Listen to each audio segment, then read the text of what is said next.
अब हम स्टार्ट कर रहे हैं एक new topic, breathing and exchange of gases. इसमें हम ह्यूमन रेस्पिरेटरी सिस्टम के बारे में, मीन्स मानव श्वसन तंत्र के बारे में भी पढ़ेंगे।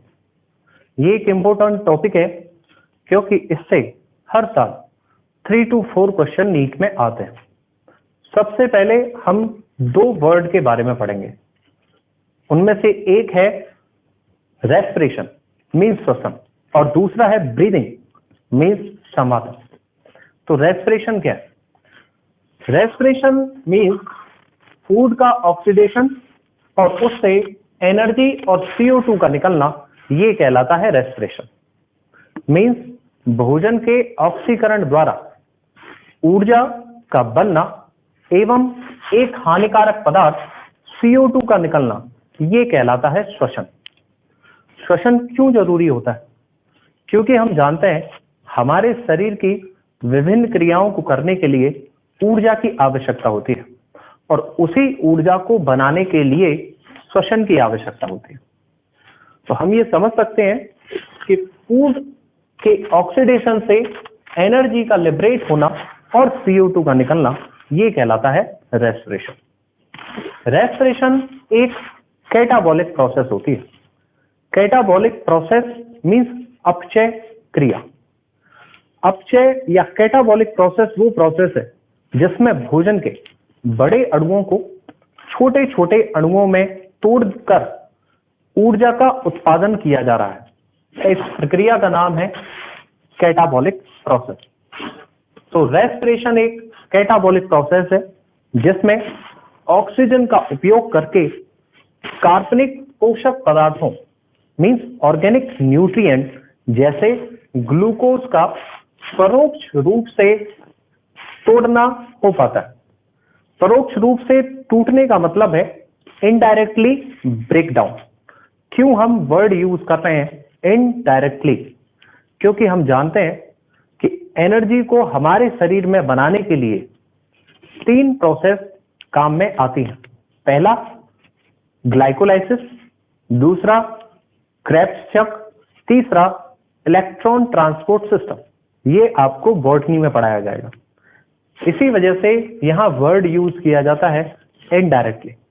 तो हमने पढ़ा कि रेस्पिरेशन में ऑक्सीजन का उपयोग कार्बनिक पोषक पदार्थों को जैसे ग्लूकोज को परोक्ष रूप से तोड़ने के लिए किया जाता है, जिसके द्वारा ऊर्जा बनती है और साथ ही एक हानिकारक तत्व भी निकलता है जिसका नाम है CO2।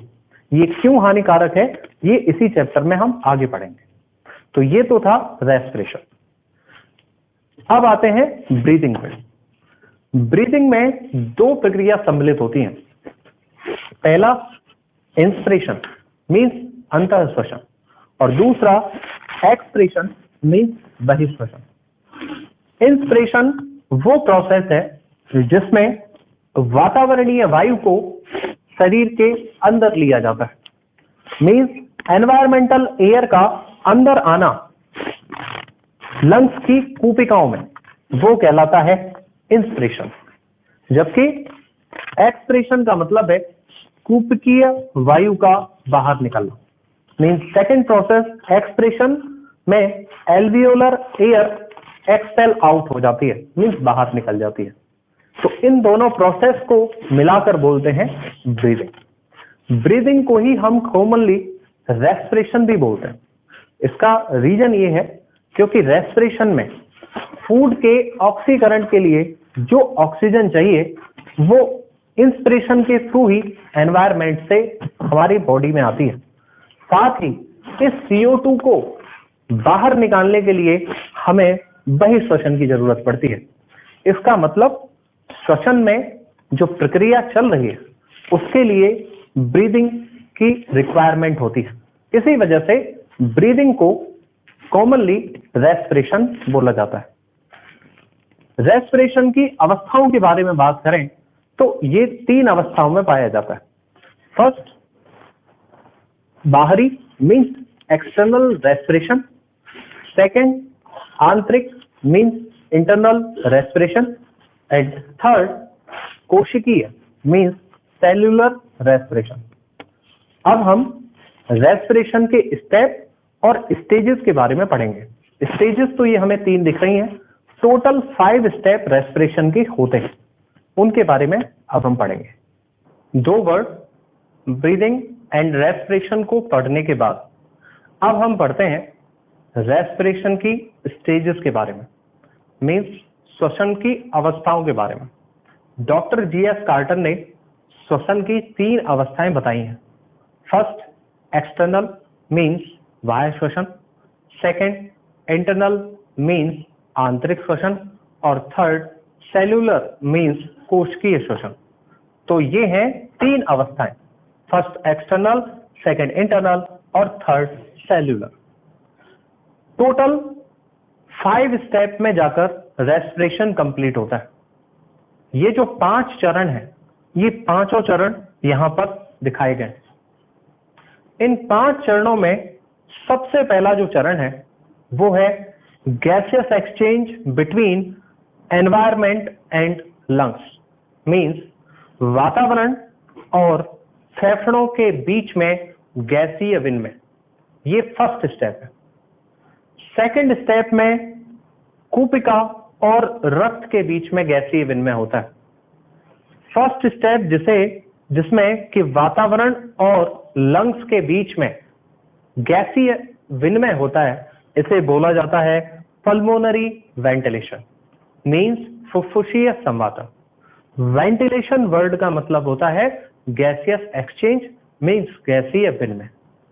तो फर्स्ट स्टेप में वातावरण और लंग्स के बीच में गैसियस एक्सचेंज। सेकंड स्टेप में एल्वियोलाई जो कि लंग्स के अंदर है, उसके और रक्त के बीच में गैसीय विनिमय होता है। और सेकंड स्टेप को बोलते हैं एल्वियोलर वेंटिलेशन, मींस कूपकीय संवातन। 2 तरीके का वेंटिलेशन पढ़ा। पहला पल्मोनरी वेंटिलेशन, वातावरण और फेफड़ों के बीच में गैसीय एक्सचेंज। दूसरा कूपकीय संवातन, जो कि कूपिका और रक्त के बीच में गैसीय विनिमय। यहां पर रक्त डीऑक्सीजनेटेड ब्लड दिखाया गया है।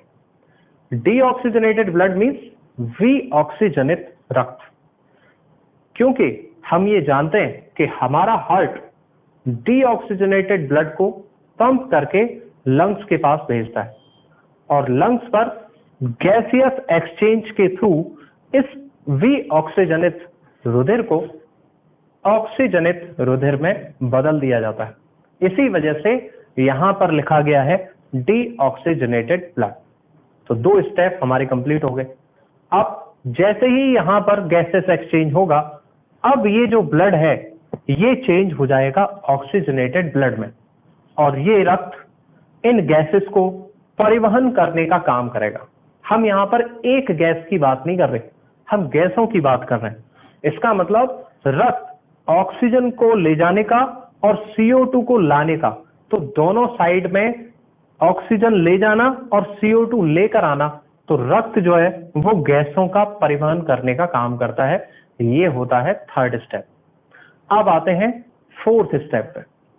फोर्थ स्टेप में ऑक्सीजनेटेड ब्लड जब पहुंचेगा सेल्स और टिश्यू के लेवल पर, तो इन दोनों के बीच में गैसियस एक्सचेंज होगा।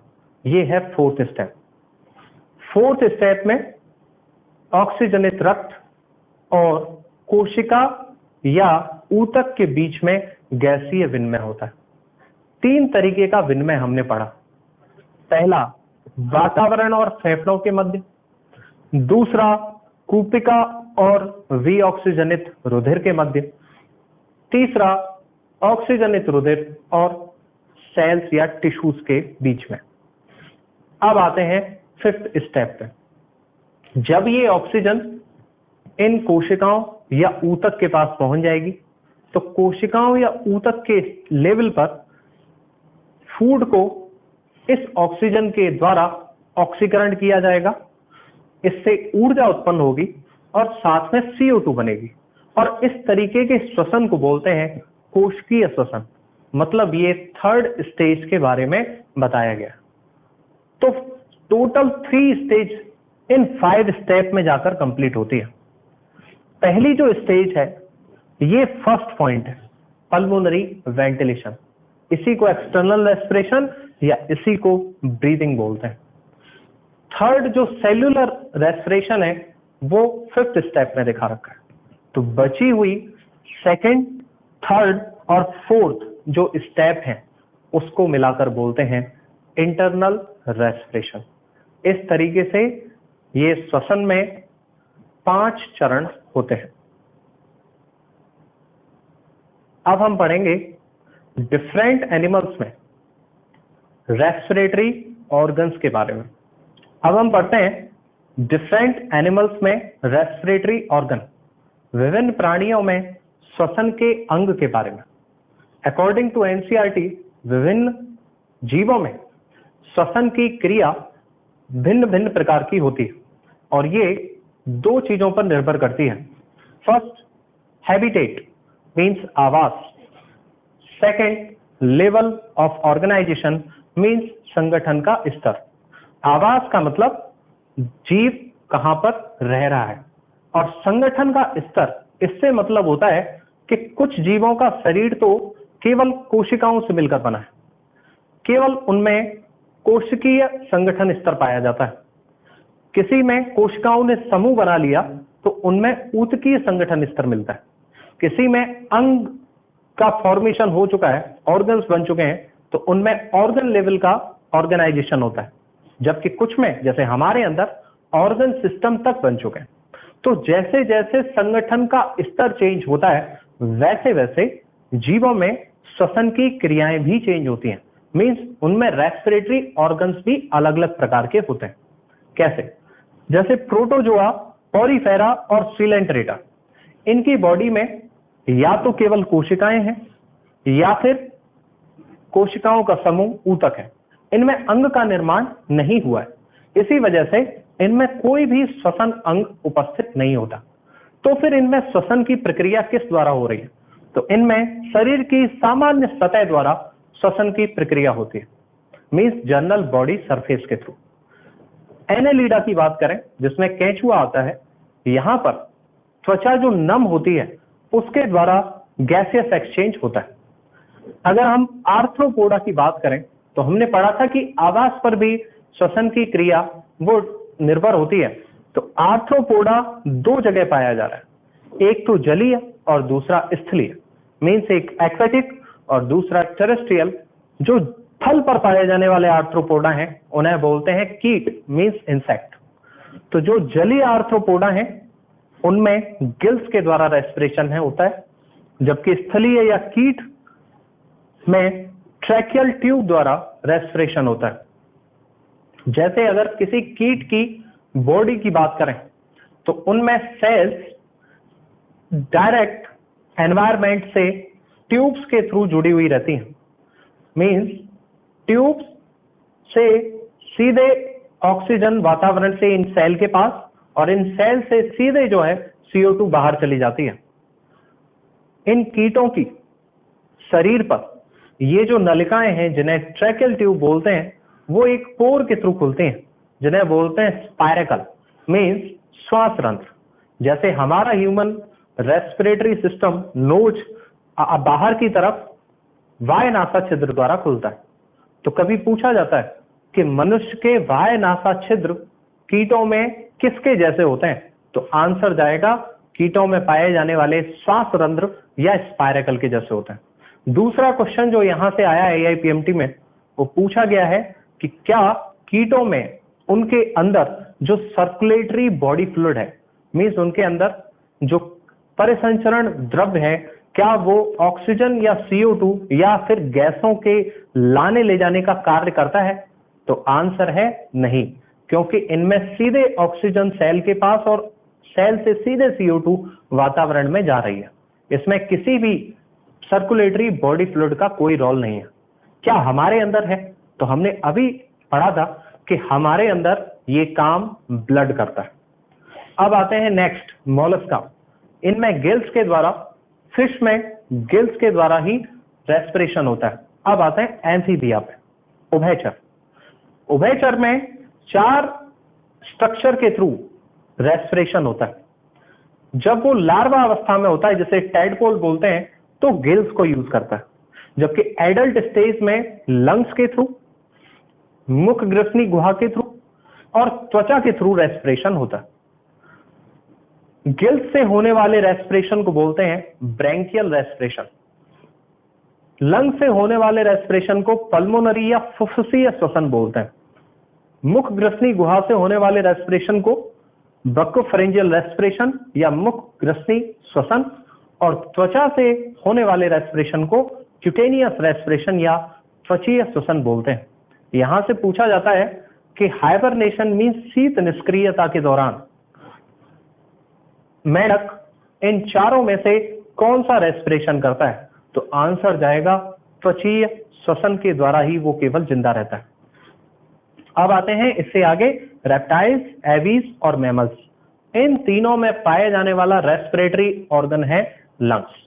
मींस सरीसृप, पक्षी और स्तनधारियों में जो एडवांस्ड रेस्पिरेटरी ऑर्गन है लंग्स, वो पाया जाता है।